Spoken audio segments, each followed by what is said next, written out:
recording. Welcome to the Black Tower Podcast, a Wheel of Time podcast. I'm Thorne. And I'm Greg. And today we're going to talk about Robert Jordan's Wheel of Time. Did I catch you off guard with the way I said I'm Greg? Because you kind of delayed there coming back in with the second part of that intro. I'm just curious. I'm having trouble. I'm on two screens right now, and I'm having trouble telling whenever, because the screen on the left is right on my peripheral. And Use so I your couldn't words. tell that we were recording. I said the word peripheral. Peripheral? Yeah, that one. She's from Texas, everyone. She doesn't know. I'm not from Texas. I'm from New York. She's from New York, everyone. She doesn't know. She doesn't know. They say things weird anyway. Who am I kidding? I'm from Alabama. Well, welcome back, everybody. I hope you're already having a fun time listening to us. Hopefully tonight we're going to wrap up our review on the Fires of Heaven. But before we do, we've got a bit of an announcement to make. Thorne, do you want to start in on it, or should I? I think you should, because I'm nervous. Okay. All right. Well, obviously, we have been greatly honored to be here on the Black Tower podcast. Andrew and Aaron, even though Aaron was kind of more from the support role, they have been great. We have had a fantastic time here recording these last several episodes, filling in for Andrew. But Thorne and I have been talking, and we have both decided that it's time for us to move on from the Black Tower podcast. Here in the next couple of weeks, hopefully Andrew will be returning. We have been talking to him, and he is anticipating coming back to the podcast. So I know you guys will be watching Twitter for those updates. But this particular episode will be the last episode that Thorne and I will record for the Black Tower podcast. And the reason being is because we have decided to start our own podcast. Now, I know I'm speaking for Thorne here, and Thorne, interject anytime, with anything else that you want said. But, Thorne and I have discussed this in great detail. We have sought advice about this, and, we are, at the end of the day, we're professionals. And we, like I said, we very much appreciate the opportunity here at the Black Tower, but we did not build the Black Tower. We just came in at its moment of need, and we assisted it and helped it to continue. And now that it no longer really needs us, we will be leaving. But we don't want to leave the podcast arena. So we feel it's time for the two of us, since we, enjoy doing this, it's time for the two of us to strike out on our own and begin our own podcast. And Thorne, what's our new podcast going to be called? Did we decide on a name? We've decided on a name. We are going to be called the One Power Podcast. Since Greg and I are male and female, the One Power is made up of Siding and Sidar. We're opposites, but we're also equals. Well, and I think that also describes our personalities. I'm very loud and boisterous, and I don't shut up. And it takes a minute for Thorne to start talking. She's the introvert between the two of us. I'm married to one of those. That's probably how I have a good dynamic with Thorne, is because I am very used to being with introverts. My husband's an extrovert too, so it just makes sense. So what I'm hearing is when my wife and I finally meet Thorne and her husband, me and her husband are probably going to get really loud. It's kind of what I'm hearing. Yeah, probably. And the two of you are going to go off in the corner going, what are they talking about? I don't even know. They're so loud. I know. Why can't they be so loud? Like, literally, my wife all the time in public is saying how loud I am. So my husband loves wrestling, so y'all can talk about that. Resisting the urge to go back and do some impressions. If you're part of the Patreon, you know what I'm talking about. Anyway, but we just want to extend, again, our heartfelt thanks to Andrew and Aaron for putting us in this position. We have appreciated it. We've learned a lot. And we hope and it brought us together. Right. And it did something that wouldn't have happened anyway, because Thorne and I were just kind of like, oh, hey, you're on the Discord. What's up? That was kind of our relationship before this.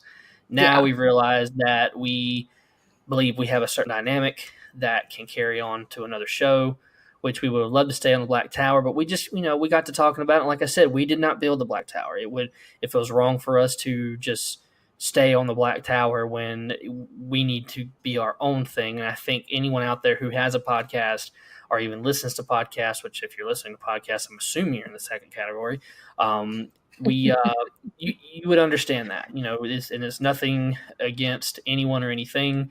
It's just these things run their course. We came in temporarily, and that time has come to an end. So, but as of the day this is uploaded, so that will be Friday. So if you're listening to this, this is for Friday. By Friday, we will have our new Twitter up and running for our new podcast. So come check us out. Get some more details over there. We don't want to spend too much time talking about it here because this is the Black Tower podcast, and it will remain the Black Tower podcast. And we are still going to have an episode in the capacity of the Black Tower podcast tonight. But this will be Thorne and Greg's final episode. We hope that Andrew may have us on as a guest later in the future. That may be a possibility. But as consistent hosts, this will be our final episode. Yeah. Well said, Thorne. Well said. Extrovert, introvert. See there? There's so many lines on yours, and you see like little bumps every once in a while where I'm just like, yeah. I'm wondering if you're going to cut that out or leave that in, and then people are going to be like, what are they talking about bumps and lines? It's the recording, guys. We're watching the recording on Zencaster. I'm going to leave. Actually, I think it would be fun on this episode just to leave everything in. I mean, unless we totally mess up, or if I take a pee break. Challenge accepted. Entering hard mode. So, speaking of that, we're going to begin the final part of our Fires of Heaven review, which is actually probably going to be over 3/4 of the book because we didn't get very far last week. No, we didn't. But from here on out, if you have not read up to the end of the Fires of Heaven, you're going to get spoiled. So please, please, please, if you have not done that, stop listening right here. Because if you keep listening, we're about to ruin the entire book for you and probably everything up to that point. So make sure you've read up to the end of the Fires of Heaven before you listen to this episode. So with that being said, Thorne, where are we starting back in on this book tonight? Okay, so last week we talked about Rand and the Aiel chasing, starting to kind of chase Couladin, and Avienda giving Rand Lehman's sword. And so we talked a little bit about the White Tower, Ruidian, just basics, or just basically the first few chapters, really. Mm-hmm. But we're about to turn it up to 11 and really get through this. So yeah, it looks like the next thing lined up here. So the first about quarter of the book, the biggest thing that happens is what becomes known as the Second Battle of Cairhien, because I'm thinking they call it the Second Battle of Cairhien because the first one was in the Aiel War. Yes, I think that's correct. See, I didn't even know it was even called anything. All I knew was that, they chase the Shido to Cairhien. They get to Cairhien. The Shido are like burning and pillaging Cairhien, and then Rand shows up with the rest of the Aiel. They were also taking Wetlanders as Guy Shine. Right, we mentioned that last week, but yes, they were doing that too. Oh, I can't we did, but it's good. It's good for a reminder. Yeah, it's good for a reminder. But yes, they were going throughout basically from the time they entered the quote unquote wetlands all the way into Cairhien. They were taking Wetlanders, non-Aiel, as Guy Shine, which was unheard of and actually forbidden because they don't follow Jaito. Yes, so they basically are breaking all the rules for the most part. Actually, being Guy Shine is pretty much a consensual thing with the Aiel. Usually, they can't force somebody to be Guy Shine if they don't want to be. It's almost like the Wheel of Time equivalent of an indentured servant, where it's not slavery because no one forced you into it against your will and you're just like a prisoner that's forced to do things. It's more of, hey, I will willingly do this if you do this for me, or don't do this to me, or A lot of people did it to work off Yeah. debt, which is actually kind of what's going on with the IEL. Is they want to Honor. regain their honor, so they say, "I will willingly serve you, so I don't lose honor, so I'll But use G." the Shido are taking slaves. Yes, That's that's what what they're they're doing. doing straight They up, call it being guy honor. shine, but they're really just wetlander slaves. That's all it is, which is against Yeah. IEL sentiment and custom across the board. Yeah, it's way against Chiito. So that's kind of what's been happening. So they all catch up to one another in Kyrian, and battle breaks out, and it's a pretty. I guess on the ranking scale, it didn't get very high up, but when I was reading it, it was a pretty good battle, with a couple of Yeah, notable exceptions. I think that this is one of the, because we're still towards the beginning, there's not a lot of use of the one power as a weapon except for Rand, Egwene, and Aviendar are fighting with the one power. Right. But other than that, there isn't much one power fighting or even one-on-one fighting. It's kind of seen as a whole, except for through, well, even through Matrim's eyes. Mm-hmm. Because And I don't know why I use his full name.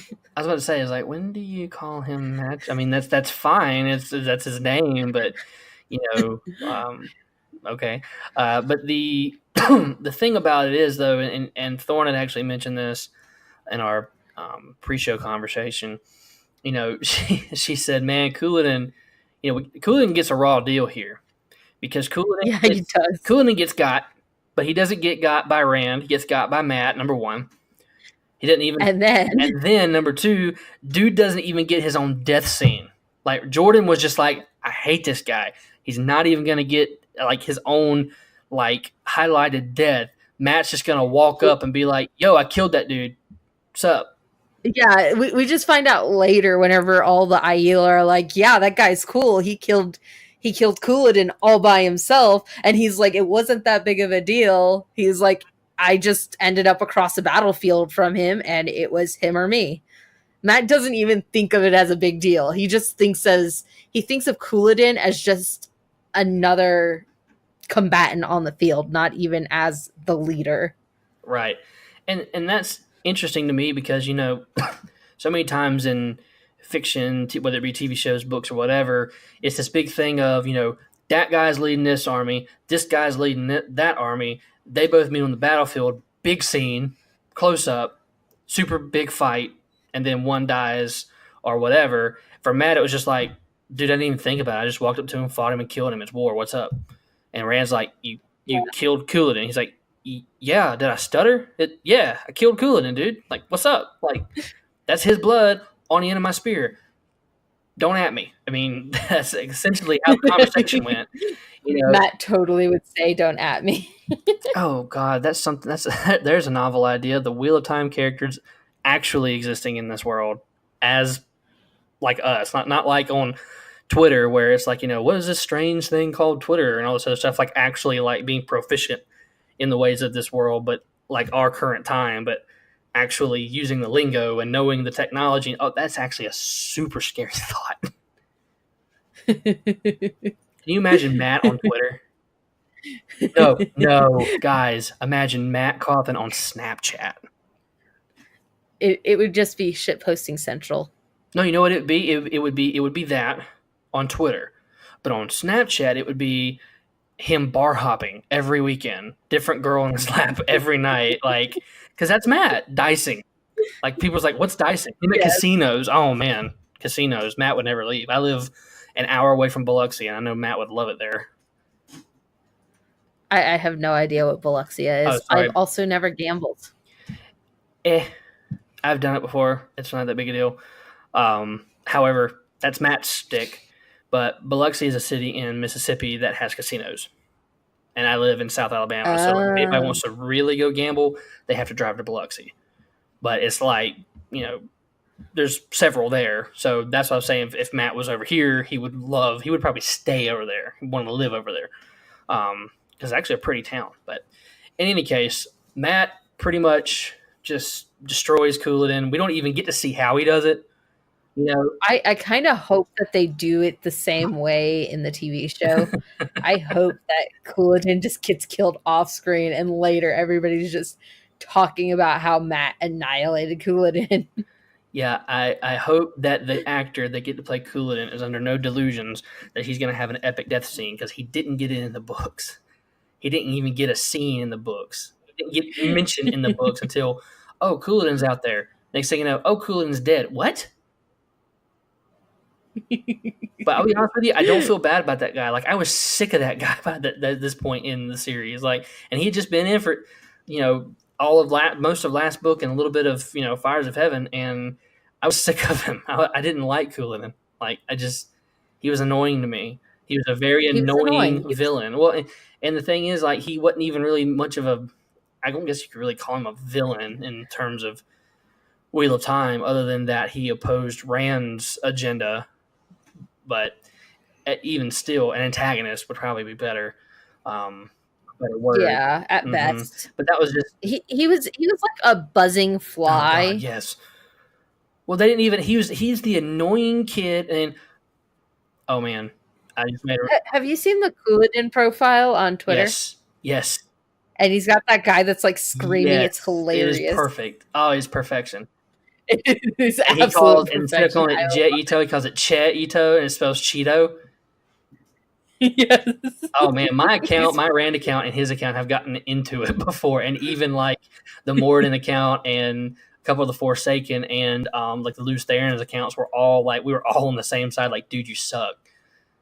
Like, he's down there close to, not with, but close to Gawain Tricand in terms of unlikability.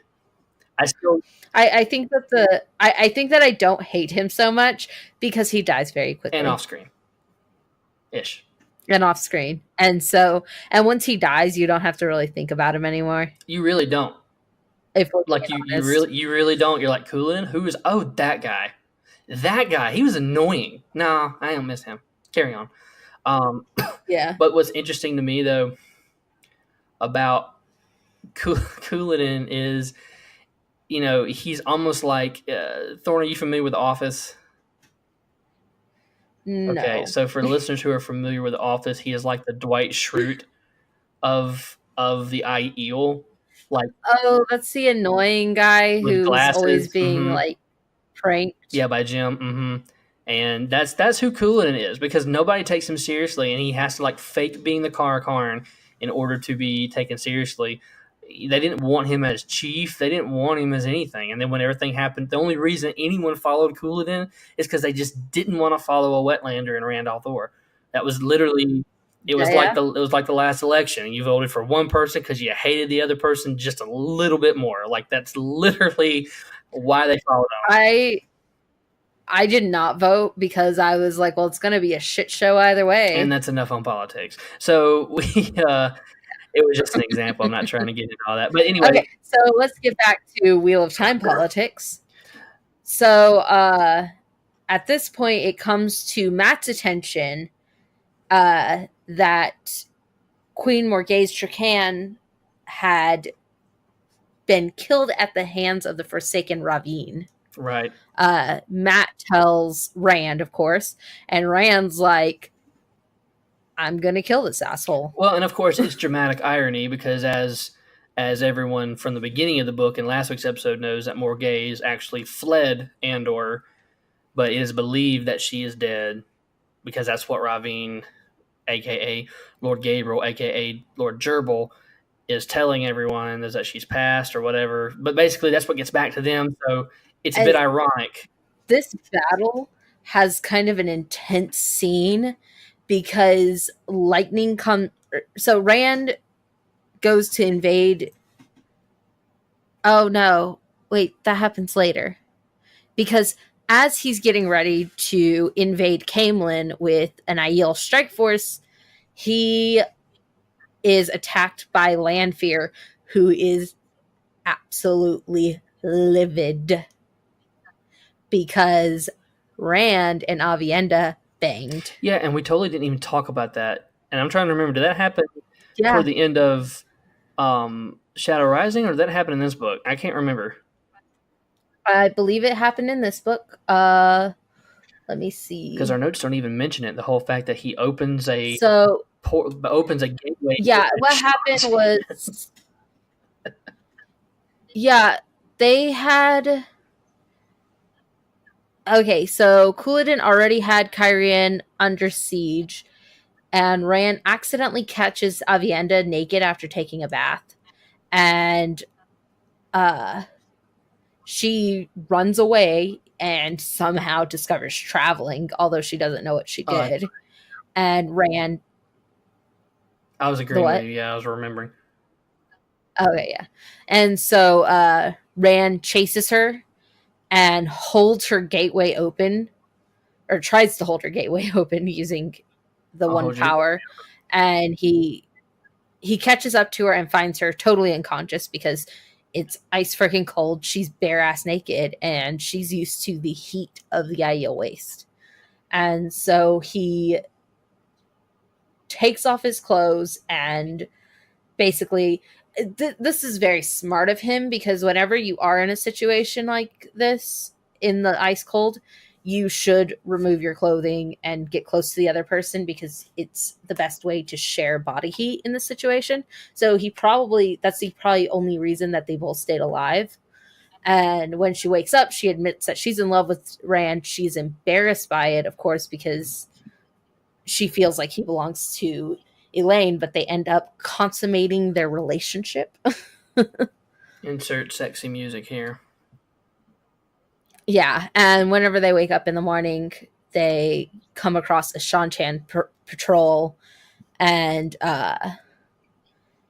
they shield and bind the Shan-Chan, and they run back through, but somebody throws a spear, and this is where Rand gets his what becomes later known as the Dragon Scepter, which is a length of Shan-Chan spear that was thrown through the gateway and got cut in Yep. half.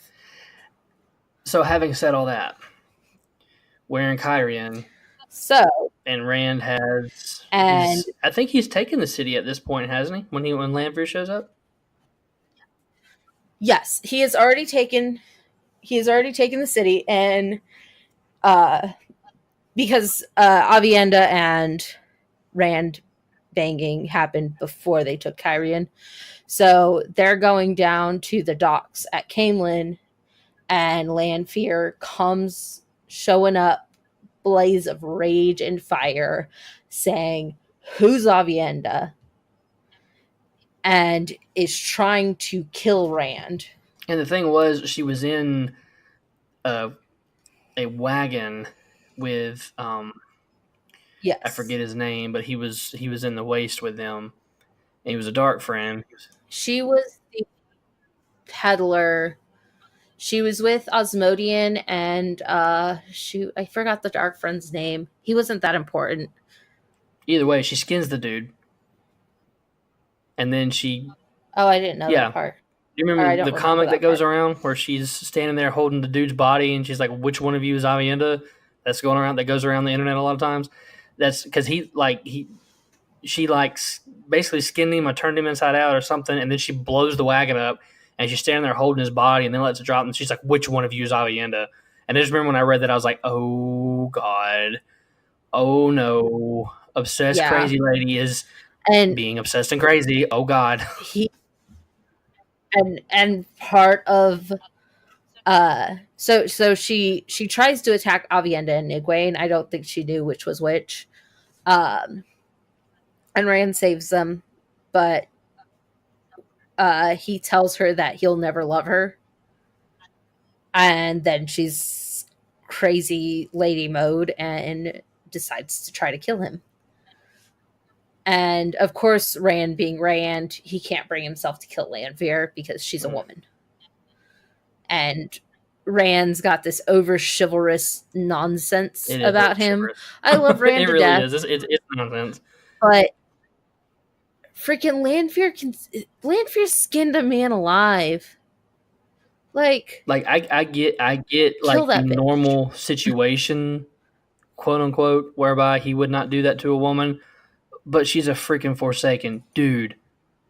Get her out of the way. She doesn't really count as a human at this I point, mean, in my that's opinion. fair. So to save Rand, Moraine tackles Lanfear, and they fall through the redstone doorway that Matt had previously gone through to the realm of the Eelfin. And what happens is, because they were both holding the power when they went through the doorway, it destroyed the Presumably ter'angreal. killing them both. Presumably killing them both, because her bond with Lan is severed. Mm-hmm. And so the only thing that we can know at this point is at least Moraine is dead, because Lan no longer has her bond. Right. And he is now compelled to go east towards I think it already tells earlier that he is going to Morel Sedai, a green sister I don't know if who they told that until the Moraine had next one, previously. but either way, I think it's mentioned beforehand. She kind of threatens him with it. Like, she's like, I could give the bond to Morel now, and whenever he's acting a little bit. That's right. But in any case, he feels that pull because Yeah. his bond has been passed. And this is something that is not normally done, because normally if a warder or an Aes Sedai dies bonded, then it leaves the other one and it's just enormous despair. And, they... Sometimes this is done, but... Well, the way to stop a warder from basically killing himself, like doing something crazy and killing himself, basically throwing himself like at the blight or something and just suiciding himself to death. The only way to do it is to pass the bond, because then he's compelled to do whatever she says instead. So it's supposed to soften the blow of her death a little bit and to keep him alive. That's all that Moraine cared about, was making sure that he didn't waste his life. And all of it's pretty moving and abrupt, because here's Moraine, who has been here since the first book and is one of those characters that you think is just going to be in every book and, going to see the dragon reborn through to his destiny in the end, which was her, her purpose, her cause as a blue Aes Sedai, a blue Waja, Aes Sedai from the blue Waja guy. I'm getting all my words mixed up right there. And, and then there she is. She did that because of the cause. She did it because she saw Lanfear, because she knew that Rand was not going to kill Lanfear, that he was not going to stand up and do what he needed to do to stop his own life from being taken, because she was about to kill him. And she honestly, Moraine believes in Rand at this point and believes in him as the Dragon Reborn. So she was giving up her life to make sure that he survived. So ultimately, she literally dies for her cause. Mm-hmm. Yes, Moraine is blue it's to fitting. the core. It's fitting. You hate it, especially 5 books into a 14, if you count New Spring, 15-book series. Which me reading the books, because they were all published, which I just read this past year. That was my reaction, was, oh my god, Moraine's dead, and it's only book 5. You mean I gotta go to the rest of the series without Moraine? Like, God, like, this just suck. Like, what's gonna happen now?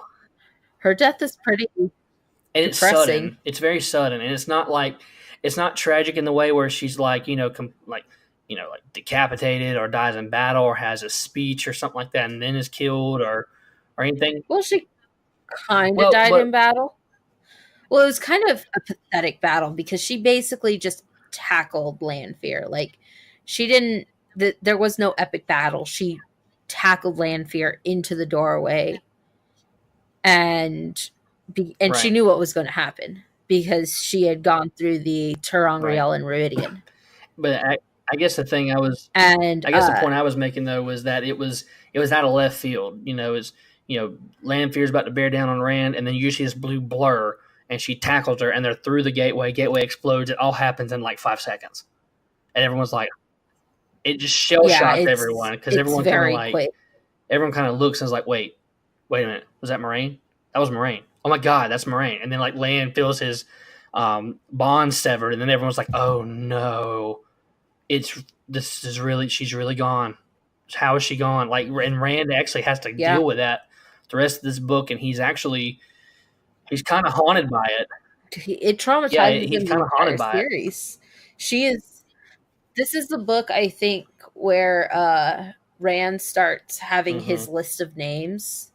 Yeah, I think you're right. Where he every night or every once in a while he'll start listing these names of women who died because of him or for him or anywhere near him, basically, it turns out. But Moraine is always at the very top of the list. Because he considers her the greatest loss. Yeah, and she really is. And I'm crying over here. Like, so moving on, because I think we have spoken enough about that particular scene. Okay. So, but she does tell Rand that she knew that it was going to happen beforehand. Right. And she'd kind of been hinting toward it. And I don't know if that means she kind of knew the situation or just knew it would happen, but there was a lot of foreshadowing that she was going to do something like that. I mean, a lot of foreshadowing. So this happens, and this scene is probably what most people remember the Fires of Heaven for. Whenever I think of the Fires of Heaven, that's the first thing that pops up in my head is, oh, that's where Moraine dies. And like, that's just, it overshadows everything. Yes. Not saying there's not a whole bunch of other very important and great things that happen in the book, but that event overshadows everything. I mean, when you have a substantial character like that die, I mean, that's what is going to, Although something pretty important happens next, why don't we go into that? Because Rand finally in the afternoon skims to Caemlyn with Mat, Aviendha, and Osmodian and a group of Aiel. And Egwene was too injured from the assault by Lanfear. She had gotten injured in the fray. As soon as they land in Caemlyn, they're attacked by Ravine. And Aviendha, Mat, and Osmodian die. Like, I think it's described as he saw Mat's boots, and that's all he saw of Mat. Like, it was a brutal attack. Because he was expecting it. And yes. And so Rand chases Ravine into the world of dreams and ends up killing Ravine with balefire, which, thank God, because I don't think I could have handled this. It set back enough time to where Aviendha, Mat, and Osmodian had not died. Right. And that really shows what's going on with this balefire. Like, it really, because you get a piece of it in the Shadow Rising with the Darkhounds, where there's the Darkhound attack and then Rand balefires them. Yes. And the Darkhounds and anything that they affected are restored to normal or just gone because balefire literally takes whatever it hits out of the weave, out of the pattern. Yeah, it's saved right. Mat's And then so now it happens again, and Aviendha, like I said, we had Aviendha, Mat, and Asmodian die, but then he basically fights and balefires the absolute crap out of Ravine, and then it brings them back because it reverses because it's interesting, and you see this throughout the series. The effect that balefire has depending on who's using it and how intense it is. If you balefire a little something, then it really only affects that item or that person. Bless you. But then if you really, like, I guess, channel more power into that strike of balefire, it doesn't just burn the person out of the pattern. It burns anything that they did out of the pattern, so much to the point that there's been some cases, they say, where something was burned out of the pattern so absolutely that barely anyone remembers it existed anymore. Oh, yeah. We almost forgot something absolutely important. The reason that Rand was able to get Ravine with the balefire is because Nynaeve was in Teleran Riyadh. The word's right in front of me, but I can't read it. Nynaeve actually distracts Ravine because she happens to be there too. Right. And she comes. I mean, she's the MVP at this point. She comes in because this whole time, while this has been going on, Nynaeve and Elaine have been dealing with Mogedion or Well, she's Mogadine, however you say they that. they have made it. Nynaeve and Elaine have finally made it to Saladar. They've been Hmm. trying to find the rebel Aes Sedai for a while now, and while they're in Saladar, Nynaeve actually traps Mogedion in Tel Aran Riyadh. That's just a hard Hmm. word. Yeah, I just got used to hearing Michael Kramer and Kate Redding say it. They Tell say around Rio. That's they how I say it say it. so smoothly, and I cannot. Well, when you read those words every day for a very long time, when you're recording the books, I guess you kind of get used to it. True, Um, good point. But they end up catching her with an Adom. yeah, poetic. Yeah. But needless to say, this is where Nynaeve is coming from. Whenever she's in Teleran Riod, and she, she comes across or seeks out and finds. I'm trying to remember which one exactly, but she gets into the same area as Ravine and Rand, and so yes, she comes in and distracts Ravine, and that allows Rand to Balefire him essentially, and he's pissed. He's not even considering any of Moraine's warnings or anyone else's warnings at this point. He's like, no, I will remove all traces of this Oh, man from the pattern. this is also where because it was Brigitta that took Nynaeve to spy on Mogedion, and Mogedion catches them, and Brigitta gets severely wounded and ends up appearing in the real world Yeah, because because they pull her through to keep her alive. Because if they had left her there, she would have died. And I think I'm trying to remember how. I Oh, think that's that right. it was Elaine. Well, Elaine bonded her yes, and that's as a what kept her warder, alive save her. because And then she when just she did appeared in the that, real world. right? She bore she she bonded her, and that's what saved her. So then she's across with Elaine, into the real world, and Well, that's no, actually that's gonna. not. She was already in the real world whenever Elaine bonded her. What happens? I think that Mogedion is the one who forced Brigitta out of Teleran Riyadh, because she brags about it at parts. Um, Mhm. but she comes up in the real world, and Nynaeve, uh, basically, I forgot how they found her, but Brigitta appears in the real world. Elaine was awake this whole time, and she doesn't know what to do. Brigitta's wounded, but her healing isn't working, and so the last ditch effort, Elaine bonds Brigitta to give her the benefits of the bond, Right. and it's what keeps her alive because warders have they're harder to kill, and they've got better stamina and all that stuff because of the bond. So basically, now, just for effect, I'll say this: uh, Elaine has bonded a hero of the Horn to herself. And what's so funny to me, and you see this in this book, so this isn't really a spoiler for future books, but it keeps coming up, is everyone sees her, but they don't know it's actually her. And the closest anyone gets to actually saying it's her in the beginning, at least at first glance, is, oh, you look awful lot like, oh, they look at her braid and they say, well, who do you think you are, Brigitte?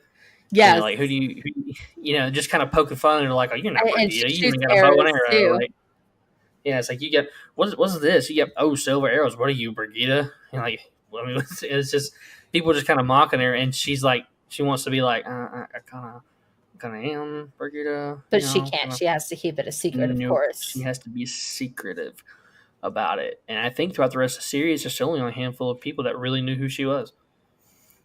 But in any case, um, so kind of getting to tying everything up here, you know, he kills Ravine with the help of Elaine, not Elaine, Nynaeve, who ended up there by all the circumstances we just covered. And really what ends up happening is the well, I'm trying to figure out how to work into this, especially because I'm reading the last line here in the notes. After he kills Ravine with the Balefire, he comes back and finds that Avienda, Matt, and Asmodean are alive again because Ravine was burned out by the Balefire.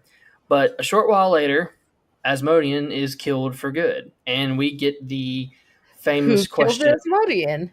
Who killed Asmodean? Who killed Asmodean? And we don't really have enough time to speculate on that right now. We do believe there is an answer, albeit a vague one, There that comes is up an answer later. that's confirmed, but We can't say it here right now. yeah, that's a spoiler. It is very much a spoiler. In any case, we do get a little bit of closure on that, but for the longest time, especially with the Wheel of Time fandom who's been following the books for years as they were coming out when Jordan was still alive, that was the question. Who killed Asmodean? Who killed Asmodean? Bumper stickers out now and Twitter accounts out now. I killed Asmodean. Like that's the whole thing. It's the whole thing. And it's because of this moment right here where Asmodean winds up dead and everyone's like, who did it? I don't know. Where they go? I don't know. Who killed this Forsaken? Was it another Forsaken? Was it somebody who just kind of like walked up and shanked him real quick and then disappeared? Was it Pot and Fame? Like who was it? And for years, people just speculated and went through it all, and they could never. I think some people were probably right in the long run, but it was just so much speculation around it that it just became a part of the fandom. So even though now we're pretty sure we know who killed him by the end of the series, we still like to ask that question because there's still a little bit of doubt funny. in some people's minds. And it's funny. We don't want to actually part with that. But Asmodean is killed. We don't know by who at this juncture. Yeah. But then Rand meets a very, very important character at this point toward the end of the book. He meets Davram Bashir. I love Bashir. Bashir is one of the 5 great captains in this world. He is a very accomplished military leader. He is the uncle of the queen of Saldea. Queen Tenobia. Queen Tenobia. She's very. Well, we don't talk about her. That's a whole other subject. But he's got a lot of titles. He's the Marshal General of Saldea, and he has actually been hunting a false dragon named Mazrim Taim. If you're listening to this and you already know this name, some of you are probably having one of 2 reactions. Either it's, oh, yay, Taim, yay, we're getting to that part of the series where he comes in, or it's revulsion. It's one of the 2. I have found a lot of people who either love Mazrim Taim for the character that he is and becomes, in whatever capacity, or people who just never could abide him, never could stand him. So, but he's not introduced in this book, but he comes up in this book because Bashir basically comes to Camelin to talk to Rand, and Rand is talking to him, and he's like, I know you've been chasing Mazrim Taim. Well, you know what? I'm going to grant amnesty to any male channelers because I need them. So I'm granting amnesty to Mazrim Taim. It's not so much like it's partially need, but also I believe that Rand feels like it's wrong for him to be able to run the world and do as he pleases as a man who can channel without also granting that freedom to other men who can channel. It definitely is both, but I think he really leans into the need because when he gives some justification for why he's, why are you granting amnesty to all these other channelers, these male channelers, one of his main responses to that, it's a little more nuanced, but one of his main responses is, I need everyone I can get for the last battle. Yeah, and I need everyone. He does have. Oh, that's a spoiler. We can't talk about that. Nope, we can't. So basically, this is kind of where everything kind of wraps up. Is Rand is now moving. Basically, he was in Kyrian. Now he's moving into Camelin because he's basically taking Camelin through for a this little book. while. He started in Ruidian. He was in freaking Shan Chan for a little bit. And then he was in Kyrian, and now he is in Camelin. A lot of movement. Whole lot of movement. Not the most in one book, I think, but still a whole lot of movement. Now, distance-wise, yeah, because he fell through they went through the gateway into Shanchan. I don't even think they even knew that's where they were until they fought the Shanchan and getting back through. But somehow or another, they got all the way to freaking Shanchan. I thought that was so trippy because I'm reading it and it's like it's describing the people they come up on. I'm like, oh my god, he's in Shanchan. How did they get to? They're in Shanchan. Like I started freaking out. I was like, how are they in Shanchan? They finna die. They're finna die. Nope, they're back. Yeah. So, but that's kind of where everything kind of ends in Camelin with Rand kind of temporarily taking over Camelin. He's not, he's not, which he's not this way in really in Kyrian either. He's stabilized Camelin, and like he stabilized Kyrian. He's not the ruler there necessarily, like in actual official capacity, like he is in Tyr, because he actually is. Because he took the Stone of Tyr, so he is the Lord of Tyr.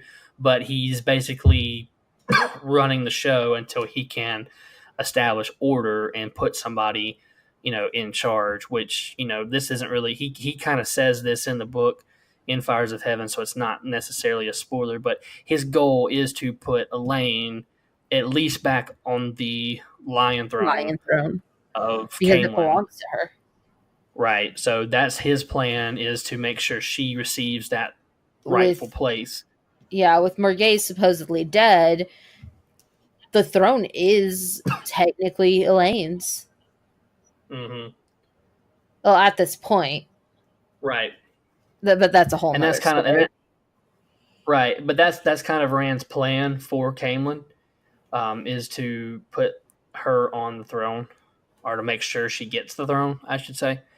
And that's his long-term plan, is he doesn't want to be the ruler of Camelin or Kyrian, really. He's there in both cities to maintain order, to make sure that everything is recovering from the different attacks and the control of the Forsaken in the form of Ravine for Camelin and all of that. He's stabilizing that. And the thing about it is it creates this really interesting dynamic in the books and in the different countries, because when he goes in, a lot of people do see him as an invader. It's like you're not the rightful ruler, but you're sitting up there. But here's the thing, though. I can't remember if he did this in Kyrian. I don't think he did this in Kyrian, but he never sat on I want to say the Iron Throne. Too much Game of Thrones. He never sat on the Lion Throne. Yes, he kept it. He kind of put it on a pedestal and had a throne near it, which is kind of weird. Although I don't think that's until the next book. Right, but I think he actually made a point in this book of saying that he wasn't going to sit the Lion Throne because it was not his, and it would not be his. The Lion Throne wouldn't fit him anyways, because the Lion Throne is meant for a woman, because Andor has queens. Right. Of course, that wouldn't stop Ravine, but Ravine probably would have just destroyed the actual Lion Throne and created a new one. Honestly, if Rand had tried to sit on the Lion Throne, he probably would have gotten a ton of pushback in Camelin. Oh, absolutely. And he knew that. But he also, Rand is anything if not, we're talking about earlier about how sometimes his honor gets him in trouble, i.e. Lanfear and Moraine. But now this is the good side of that, where that's not mine, just because I'm this very powerful, salvific figure, messianic figure in this world, and I'm fulfilling all these prophecies, and people probably are going to and should in some respects bow to me. That's not mine. Yeah. I'm not taking it. I'm not going to sit on it. I need these people on my side. I need this queen on my side, and I love this queen, so she's going to sit on this throne. She's not the queen yet, but we all know we're talking about Elaine.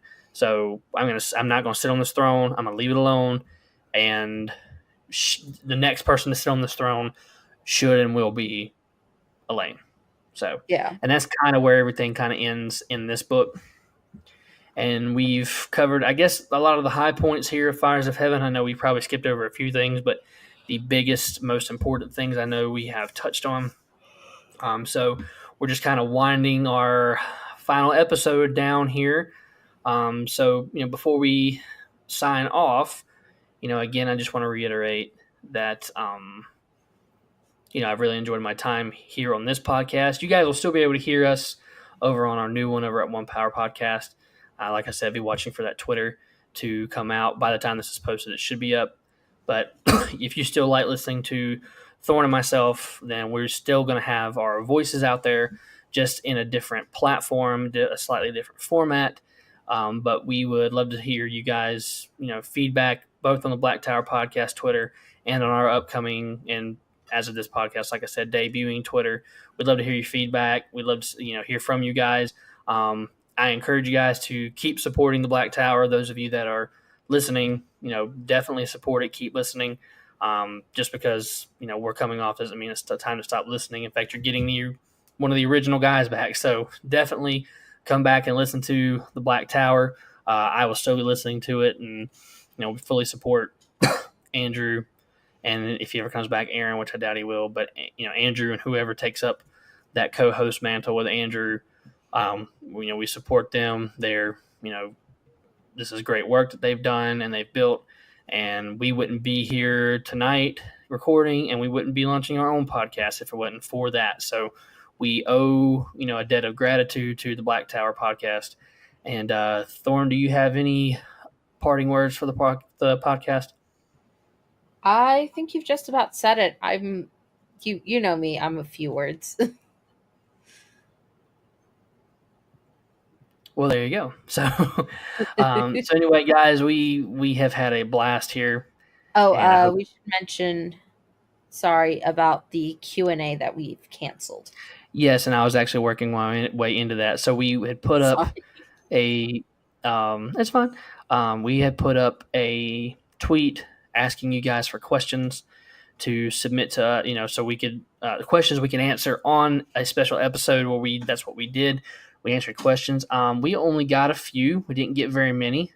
But we got 3. Between that time and this time was when Thorne and I made the decision to leave the podcast and go do our own thing. So what we are going to do is we're going to save your questions.